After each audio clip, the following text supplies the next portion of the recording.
saya Sultan Hakim Herisan, NIM 20410100073 dari Universitas Dinamika Surabaya. Untuk video kali ini untuk memenuhi ujian akhir analisis dan perancangan sistem, yaitu RSIA dengan submodulnya itu pasien. Nah, untuk kebutuhan RSIA-nya sendiri di bagian modul pasien itu ada 4. Yang satu itu menerima pendaftaran instalasi, terus dapat memproses alur pelayanan, dapat memproses pengajuan asuransi, dan dapat mengakomodir antrian pasien per poli. Untuk solusi yang diberikan, jadi kita mengembangkan sebuah sistem informasi itu yang dapat memenuhi kebutuhan dari pasien RSIA tadi. Kebutuhan yang tadi itu seperti mendaftar instalasi, terus kalau udah daftar itu kita mau check innya kayak gimana dan sebagainya. Nah, untuk contohnya sendiri, apa sih yang digunakan ini untuk mengembangkan itu tadi, sistem informasi tadi. Nah, jadi di sini ada self reservation machine sama web reservation. Nah, bisa dilihat dari web reservationnya, berarti kita mengembangkan menggunakan web base ya. Jadi web base itu menggunakan seperti JavaScript, HTML, CSS, dan framework lainnya di JS kayak React atau Node.js seperti itu. Jadi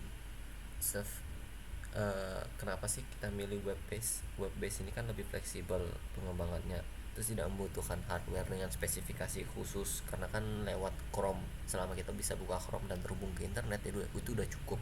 Bisa Chrome, bisa ya nggak juga harus Chrome sih ya, bisa Chrome, bisa Safari dan lain sebagainya. Terus dapat diakses dari berbagai perangkat dengan syarat tuh hanya memiliki web browser saja. Nah ini, jadi kita tidak perlu, jika HP harus mengcoding di sini, jika PC harus mengcoding di sini, kan itu agak sulit, lebih banyak tenaga yang dikeluarkan seperti itu.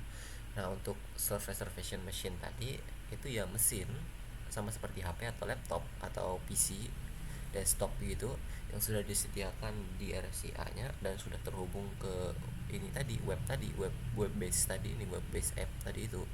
Nah, untuk web reservation ya pengguna atau pasien ini mengunjungi webnya ini tadi untuk melakukan mungkin reservasi instalasi atau dan lain sebagainya. Oke. Untuk bagaimana cara kerjanya, nah ini ada 3 device, yaitu device database server, user device, sama web server. Nah, jadi user device ini mengunjungi ke web server, jadi web server menerima kunjungannya ini tadi. Terus di dalam web servernya ini ada Node.js. Nah, di Node.js nya juga ada front end handler.js, terus ada file HTML-nya, terus juga ada file backend-nya dan lain sebagainya, artifak-artifaknya yang diperlukan. Node.js sendiri ini gunanya untuk terhubung ke database-nya. Jadi kita mengambil data dari database RSIA-nya untuk ditampilkan di front end-nya. Bukan juga untuk ditampilkan atau untuk diproses seperti itu. Nah, terus untuk yang pertamanya di contoh algoritma pendaftaran instalasi.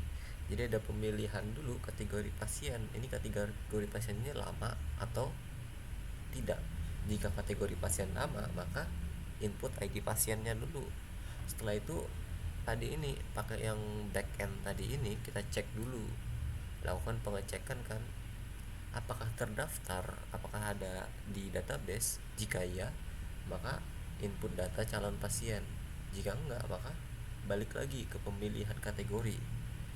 Nah, kalau ternyata dia itu bukan pasien lama, maka generate ID pasien baru. Input data calon pasien seperti input jenis pendaftaran. Nah, di sini ada pengecualian, apakah dia ini UGD. Kalau UGD maka langsung generate ID pendaftaran. Tapi kalau tidak UGD, tidak gawat darurat, maka cek dulu ketersediaannya di database ini. Jadi kamarnya ini tersedia atau enggak, seperti itu, atau tenaga kerjanya tersedia atau enggak. Jika tersedia maka lanjut generate ID, jika tidak maka keluar output ketersediaannya ini kosong, pemilihan kategori lagi seperti itu. Terus baru print out ID pendaftaran. Nah, untuk memproses alur pelayanan, jadi orangnya ini sudah secara fisik sudah datang pada di tempatnya atau di RSIA-nya. Nah, setelah itu mereka tinggal menginputkan ID pendaftaran, terus dilakukan pengecekan apabila terdaftar atau tidak. Jika terdaftar maka lanjut, output detail pendaftaran. Kemudian itu ada pengecekan lagi, ini pengecekan langsung dari usernya, apakah datanya sudah benar. Kalau tidak maka diperbaiki, kalau sudah benar langsung generate nomor kamar terus ID approval. Nah, seperti itu. Kemudian ada yang ketiga itu memproses ajuan asuransi. Jadi untuk membantu pengajuan asuransi, jadi saat kita sudah mendapatkan nomor kamar itu kan pasti ada billingnya berdasarkan nomor kamar. Nah, input nomor kamar apabila sudah terdaftar maka output detail kamar pasien. Kalau sudah benar maka input nomor asuransi kita, kemudian tinggal menunggu status approval dari asuransinya. Untuk algoritma ini untuk antrian pasien per poli. Nah, ini sedikit terpisah karena ini untuk antrian pasien per poli.